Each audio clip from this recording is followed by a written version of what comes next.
Glórias a Jesus. Glória a Jesus. Irmãos, a gente sempre fala, a gente sempre usa o poder de Deus, a salvação de Deus, a vida eterna, a esperança da salvação como um motivador para nos ajudar a permanecer.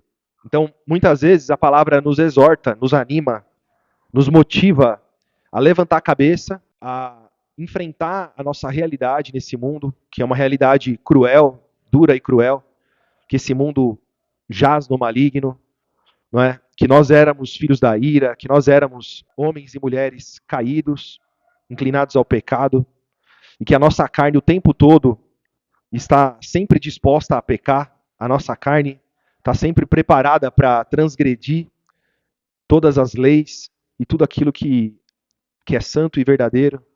Ou seja, nós somos programados, né? A nossa carne tem uma programação para ser tentada nas suas concupiscências, e a gente sempre usa a palavra do Evangelho, porque assim nos foi ensinado pelo que nós lemos. O apóstolo Paulo fez isso também, motivou os irmãos nas suas cartas a olharem para Jesus, a lembrarem da vida eterna, a lembrarem que haverá um dia da nossa vida que nós teremos paz, em que nós viveremos verdadeiramente uma vida, não é, que é a vida espiritual, quando nós estivermos com Deus, livres dessa carne, estaremos na plenitude da vida, não é? Então, nós sempre pregamos isso. E não está errado, está certo. Mas eu mesmo, pregando a palavra e meditando na palavra, já pensei também. Mas eu tenho que amar a Deus. Eu preciso desejar de todo o meu coração, ardentemente, conhecer o Senhor Jesus. Conhecer o meu Deus e Pai que me salvou. Então, muitas vezes, a nossa cabeça, ela quer pensar, muitas vezes, numa comparação. Então, se você não tem casa, se você não tem saúde, se você não tem um relacionamento bom, ou não tem relacionamento nenhum, se você tem alguma necessidade, você começa a pensar, mas lá no céu não vai ser assim. Lá no céu não vai ter isso, não vai ter aquilo, ou vai ter isso, vai ter aquilo. A gente começa a pensar, isso é muito bom, nos motiva a perseverar e a seguir em frente. Mas um desejo que tem que haver no nosso coração é de conhecer a Deus. Então imagina que uma pessoa nasceu e por alguma razão foi separada dos pais. E aí ela vive a vida dela toda pensando, eu tenho uma mãe, eu tenho um pai, como será que ele é? Como será que ela é? E eu tenho certeza que existem muitas pessoas assim, que por alguma razão foram parar num orfanato. Alguns talvez com o coração endurecido, amargurado, não queira nem ver. Eu conheço uma pessoa assim, que foi adotado e pegou raiva da mãe, porque ele lembra de algumas coisas, né, que aconteceram e tal, quando ele era criancinha. Mas o fato é, imagina nós, né, irmãos, que éramos filhos do maligno e que agora o Deus verdadeiro se fez carne para nos salvar. O Deus verdadeiro fez uma obra de misericórdia. Misericórdia, irmãos, é dar aquilo que a pessoa não merece. Por todo o poder de Deus, que tem poder para criar e fazer uma criação nova, do zero, ele podia ter destruído tudo, irmãos. Ter feito uma criação totalmente nova. Porque ele tem poder para isso. Não tem limite para ele. Mas ele se compadeceu de nós. Enviou Jesus Cristo. Então, eu preciso pensar no Senhor. Eu preciso pensar no meu Pai. O irmão e a irmã precisam pensar que ele veio aqui, te amou e te salvou e te resgatou e quer que você vá morar eternamente com ele. Então, eu preciso ter também isso na minha mente. Isso tem que ser o principal. E é difícil para nós, irmãos, porque a gente tem o costume de amar com sentimento. Então, a gente olha para uma pessoa, olha para o nosso filho, olha para alguém que a gente ama, e a gente tem aquela convivência, tem aqueles traços, aquela presença ali material junto da gente. É gostoso receber um abraço, é gostoso conversar com a pessoa, sorrir junto, jantar junto, ter comunhão, é gostoso, não é? Então a gente tem prazer em estar ao lado de uma pessoa por diversas razões. Mas Deus é alguém muito distante, aparentemente. Aparentemente. A palavra diz que ele mora dentro de nós. Ele mora, ele habita no seu coração, no seu entendimento. Mas muitas vezes a gente não consegue sentir nada por ele.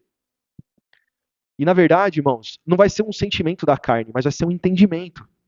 Tem que ser algo racional. A palavra fala que os puros de coração verão a Deus. Está lá em Mateus capítulo 5. Tem vários outros textos também. A gente vai ler alguns.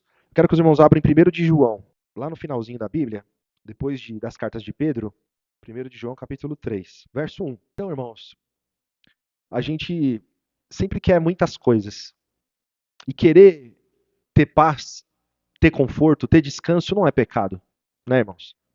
Mas que nosso relacionamento com Deus não seja só por isso. Nosso relacionamento com Deus, a nossa consciência, precisa ver esse desejo de ver Jesus, de abraçar o Senhor Jesus, de conviver com Ele, de desejar saber como Ele é, não é? Então, você e eu precisamos pensar nisso. Precisamos desejar de todo o nosso coração amar aquele que primeiro nos amou. E não amar o que ele tem para nos dar, o que ele tem para nos oferecer. Porque ele prometeu e não vai voltar atrás. Ele não tem arrependimento. Não é assim a atitude de Jesus. Não é assim a atitude do nosso Deus.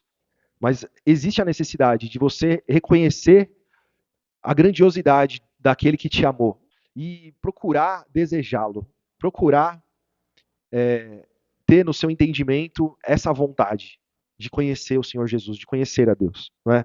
Verso 1 diz assim, ó: Vede quão grande amor nos tem concedido o Pai, que fôssemos chamados filhos de Deus. Porque por isso o mundo não nos conhece. Porque não o conhece. Então, tá vendo? Ele fala do grande amor. Vede quão grande o amor nos tem concedido o Pai, que fôssemos chamados filhos. Irmãos, porque nós éramos filhos do maligno. Nós não tínhamos característica nenhuma para dizer que éramos filhos de Deus. Malvados, todos cheios de pecado. Então ele derramou um amor tão grande sobre nós, eu tenho que pensar nisso. Eu preciso lembrar disso. A ponto de que o mundo nos odeia. Porque nós já não pertencemos mais a esse mundo. Pelo fato dele habitar dentro de você e de mim. Verso 2. Amados, agora, né, irmãos? Somos filhos de Deus. E ainda não é manifestado o que havemos. O que ele está querendo dizer aqui? Que hoje nós somos filhos de Deus, mas nós seremos transformados. Nós não sabemos como seremos. Mas sabemos que quando ele se manifestar, seremos semelhantes a ele, porque assim como ele é, o veremos. Então, tem que haver em nós essa vontade de saber, de querer ser como ele. Então pensa, a graça dele é tão grande, a misericórdia dele é tão grande, que até a aparência dele você vai ter. Ele vai nos transformar e nos fazer parecidos com ele. Glória a Jesus. E qualquer que nele tenha essa esperança, purifica-se a si mesmo, como também ele é, como ele é puro. Então eu tenho esperança de ter o corpo como o dele, de o encontrar, de o abraçar. Então, por essa esperança, por essa vontade, eu vou me purificar a mim mesmo. Eu vou me santificar. Como está lá em Mateus capítulo 5, né? Os puros de coração verão a Deus. Né? Esses são bem-aventurados, né? Os puros de coração, porque eles verão a Deus. Glória a Jesus. Volta aí em Hebreus, irmãos, no capítulo 12. Vamos ler do verso 12 em diante, irmãos. Essa condição do homem de estar cansado, de estar desanimado, de estar sem força, isso vai acontecer na vida de todos, né? Para alguns acontece com mais frequência ou menos frequência, mas o fato é que durante a nossa jornada haverá muitas vezes desânimo, abatimento, vontade de desistir, vontade de parar, né? Verso 12. Portanto, tornai a levantar as mãos cansadas e os joelhos desconjuntados, e fazei veredas direitas para os vossos pés, para que o que manqueja não se desvie inteiramente, antes seja. Então, nós sabemos que a palavra é cheia de figuras, né? Então, quando ele fala de fazer veredas direitas para os vossos pés, é preparar caminhos para você andar neles, né? Então, quando a gente fala de pé, a gente fala de entendimento. Então, toda vez que você se sente abatido, desanimado, você tem que entender, está me faltando entendimento. Não é porque diante de uma palavra tão gloriosa, de uma promessa tão maravilhosa, eu estar abatido, eu estar desanimado, é falta de entendimento. Eu preciso fazer um caminho para eu andar, porque o meu caminho está, ou seja, o meu entendimento, ele está tenebroso. Está um caminho difícil de andar. Não é? Então eu preciso preparar o meu entendimento, buscar entendimento, se fortalecer em Deus. Glória a Jesus. E fazei veredas direitas para os vossos pés, para que o que manqueja não se desvie inteiramente, antes seja sarado. Então a pessoa ela já está querendo desanimar, ela está querendo parar, não é? Então ela tem essa consciência, ela tem essa memória, ela lembra daquilo que o Senhor Jesus representa, daquilo que o Senhor Jesus, o que o nosso Pai fez por nós, e ela vai e tem ali um fôlego extra. Levanta as mãos cansadas, os joelhos desconjuntados, né? Joelhos desconjuntados, quem tem um problema no joelho sabe, né? Dificuldade para levantar, para agachar. Então, a palavra está dando aqui para nós uma maneira da gente meditar na nossa condição, que muitas vezes é uma condição de alguém que está desmaiando, desanimando na fé, né? E tem que se levantar, tem que se esforçar e continuar a jornada. E aí ele vai dizer no verso 14: segui a paz com todos e a santificação, sem a qual ninguém verá o Senhor. Então veja, a santificação, o coração puro, deixar o pecado, a purificação, novamente aqui falando, né? Então, para ver o Senhor Jesus, nós precisamos ser puros como Ele é puro, ser santos como Ele é santo. Então, a nossa vida tem que estar sempre buscando a santificação. Glórias a Jesus. E vamos ler, irmãos, 1 de Coríntios, capítulo 13, que é o maior dom que o Senhor Jesus nos revelou e nos ensinou, que é a caridade, né? O amor de Deus. Tem alguma Bíblia aí dos irmãos que, ao invés de estar falando de amor, está falando de caridade?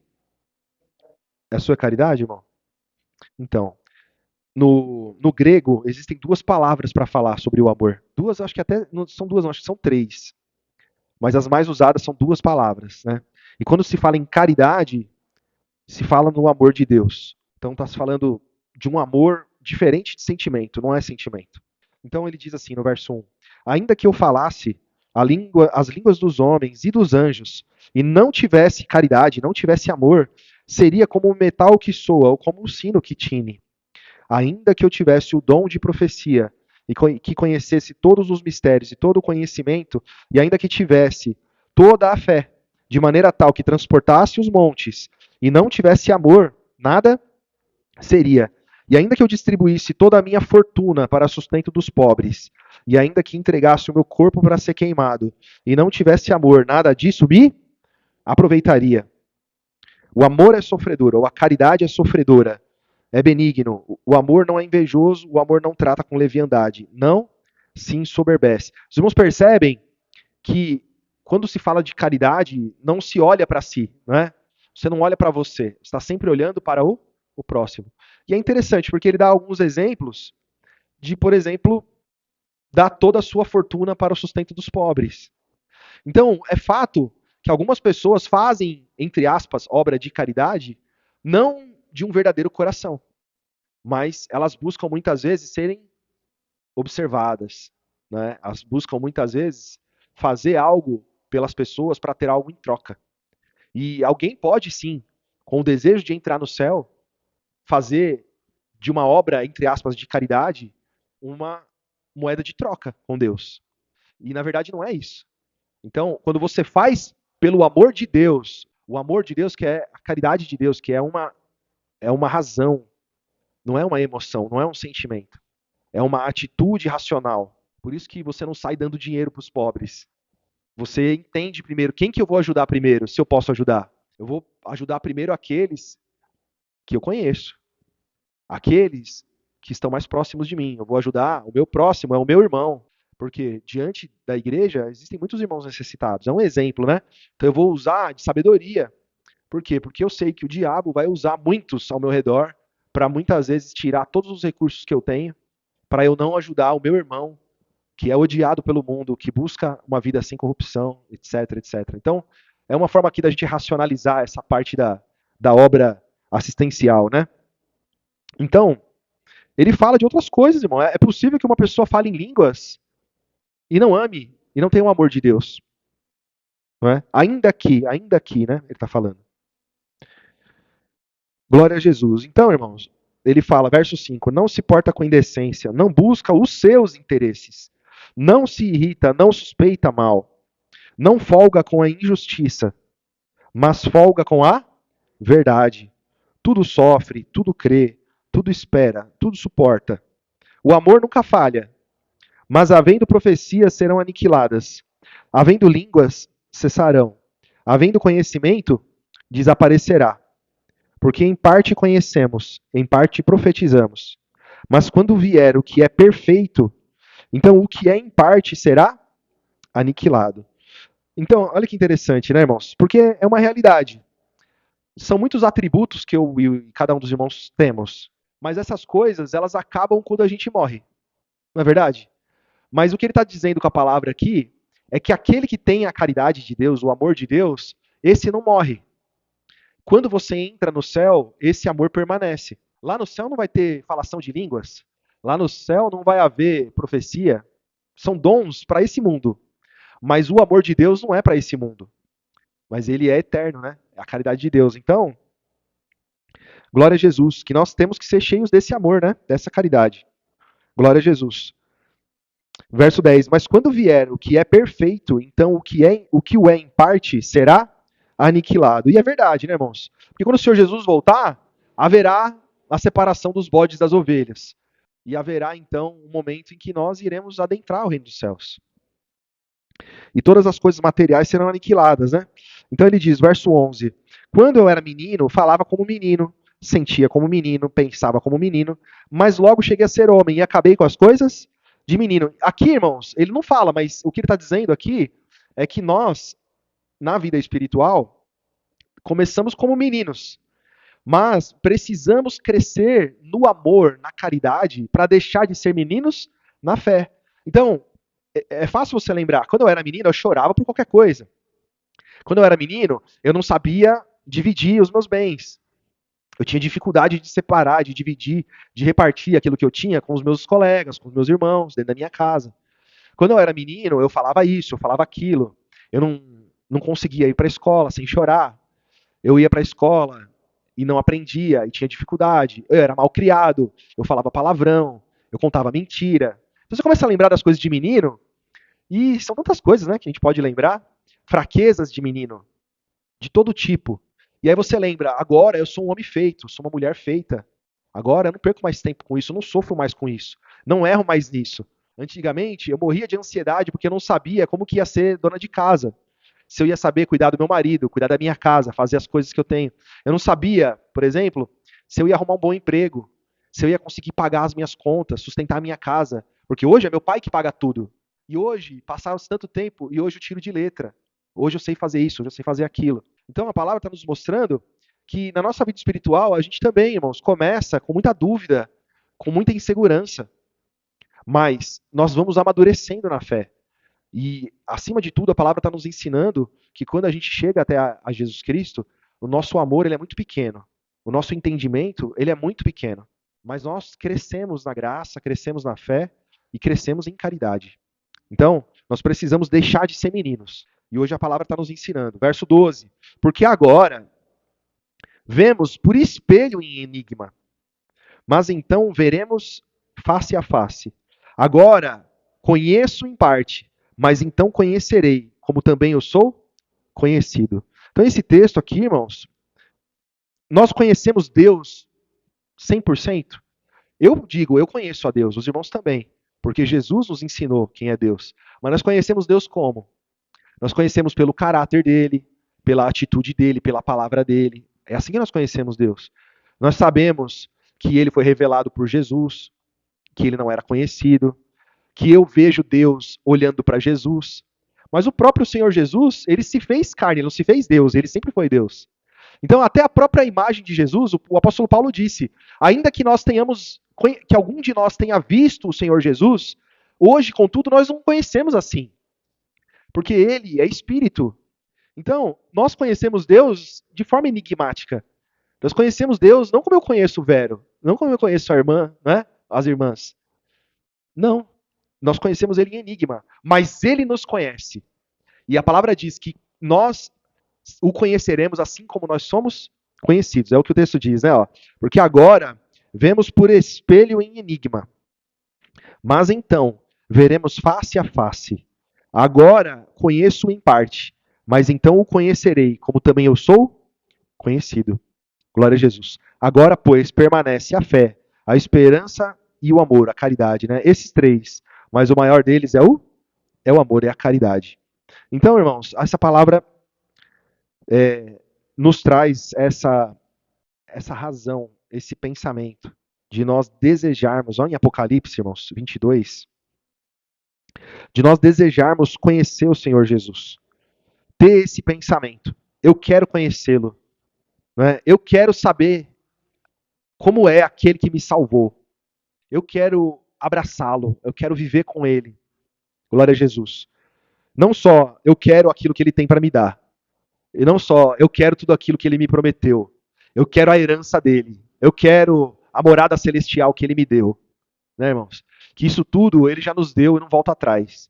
Mas eu preciso amá-lo, irmão, porque se eu vivo uma vida à base de trocas, eu estou trocando a vida humana, eu estou trocando a glória desse mundo, o tempo que eu tenho para viver nesse mundo, para fazer o que eu quiser.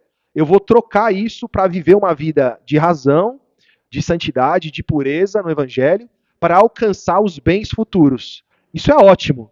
Mas o meu coração não tem que ficar preso nisso, irmãos. Eu preciso desejar conhecer e amar aquele que me amou primeiro. Não é, irmãos? Então, verso 1, capítulo 22, irmãos, de Apocalipse, e mostrou-me o rio puro da água da vida, claro como cristal, que procedia do trono de Deus e do Cordeiro. No meio da sua praça, e de um e de outro lado do rio, estava a árvore da vida, que produz 12 frutos, dando seu fruto de mês em mês, e as folhas da árvore são para a saúde das nações. Interessante, né? A gente lembra lá do Gênesis, que o Senhor impediu as pessoas de se achegarem à árvore da vida. Colocou querubins com a espada flamejante, né? Anjos lá, para que não houvesse mais um contato com a vida. Né? Ali foi decretada a morte. E aqui, depois que o Senhor Jesus volta e consuma a sua salvação e conclui, né, a obra, aí nós temos acesso à árvore da vida, que é a saúde das nações. Glória a Jesus. Verso 3. E ali nunca mais haverá maldição contra alguém. Foi o que aconteceu no Éden? Maldito. Maldita é a terra por sua causa. Ali não haverá maldição contra. Que interessante, né, irmãos? Olha, só por esse texto aqui já tem tanta revelação, né? Glória a Jesus. E nela estará o trono de Deus e do Cordeiro, e os seus servos o servirão. E verão o que, irmãos? O seu rosto, e nas suas testas estará o seu nome. O que isso quer dizer, né, irmãos? Quer dizer que nós seremos como ele, que nossa aparência, nós seremos como o Senhor. E ali não haverá mais noite, e não necessitarão de lâmpada e nem de luz do sol, porque o Senhor Deus os ilumina, e reinarão para todo o sempre. Que glória, que maravilha, né, irmãos? Que graça maravilhosa, né? Que o Senhor Jesus operou em nossas vidas, irmãos. Então, que nós possamos meditar nisso, irmãos. Que nós possamos ser cheios de desejo, de vontade de conhecer o nosso Senhor Jesus, de viver com Ele, de abraçá-lo para sempre, irmãos. Ele que nos amou primeiro. Amém, irmãos? Em nome de Jesus. Vamos ficar de pé e agradecer.